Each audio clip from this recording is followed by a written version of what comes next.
आंखों को लुभाता ये मंजर और पानी की लहरों की मदद उन इस पहाड़ी जजीरे के गिर्द से सांसें लेती आगे बढ़ रही है।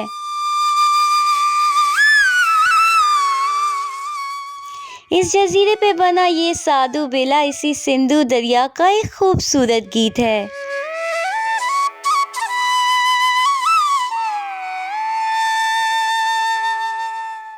सिंध के शहर सक्कर का तस्वुर इसके बिना पूरा लगता ही नहीं।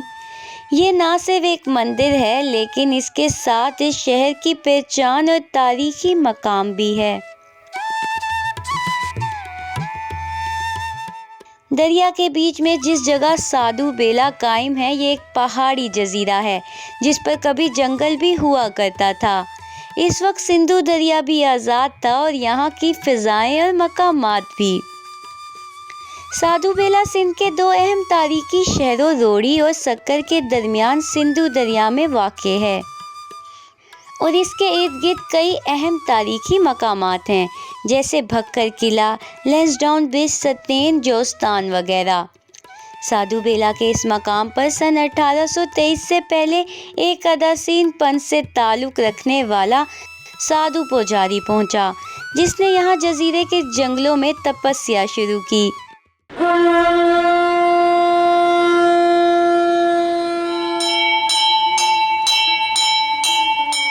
इसका नाम स्वामी भक्कंडी था, जो आगे चल के बाबा भक्कंडी महाराज बन गया और इन्होंने मंदिर की तामीर शुरू की। ये दौर सिंध में टाल पर हुक्मरानी का था और सिंध में उदासीन के इस अहम मरकज़ का ये सिलसिला बाबा गुरु नानक के बेटे श्री चंद से जुड़ा हुआ है। बाबा जी 1823 में इस जंगल में आए, इस बेले में आए अपने मुर्शिद की आज्ञा लेकर। तो ये दो पहाड़, दो टापू थे। 40 साल बाबा जी ने यहाँ इबादत की, तपस्या की, कई अनेक देव देवताओं की योग आराधना की। बाबा जी ने शादी नहीं की थी और जब बाबा जी इधर आए तो यहाँ माता अन्नपूर्णा देवी की भी तपस्या की। माता जी ने बाबा जी को वरदान में करमंडल किया, खड़ का करमंडल किया और वरदान दिया कि साधु बेले में जितने भी लोग आते रहेंगे और उनकी श्रद्धा बनी रहेगी तो यहाँ अन्न और जल की खोटी नहीं होगी। आज भी ये उदासीन मंदिर, ये उदासीन मंदिर है। ये शादी नहीं करते, बाबा जी ने शादी नहीं की और बाबा जी के बाद जितने भी गाजी नशीन रहे किसी ने भी शादी नहीं की।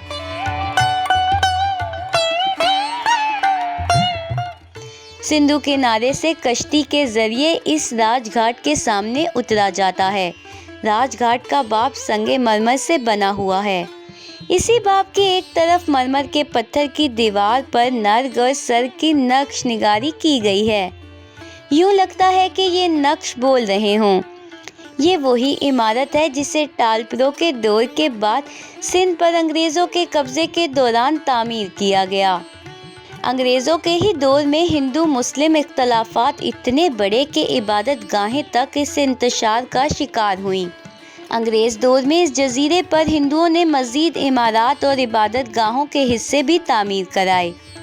ब्रिटिश राज के दौरान और बाद में यहाँ इमारत साजी का एक अलग काम भी कराया गया, जिसमें लकड़ी का काम नुमाया था। क्योंकि यहाँ हिंदू मज़हब से ताल्लुक़ रखने वाले मुख्तलिफ मंदिर 9 एकड़ अराजी पर फैले हुए हैं।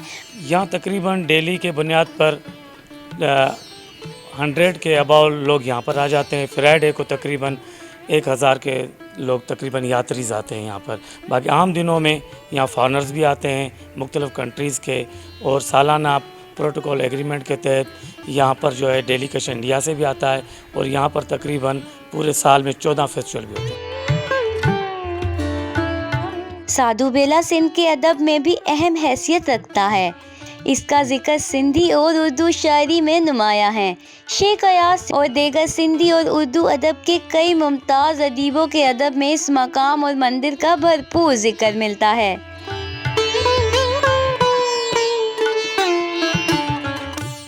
साधु बेला के अंदर आने से पहले जो दरिया का सफ़र करता है वो भी इतना दिलकश है कि आने वाले को ये रास्ता मुख्तसर लगता है।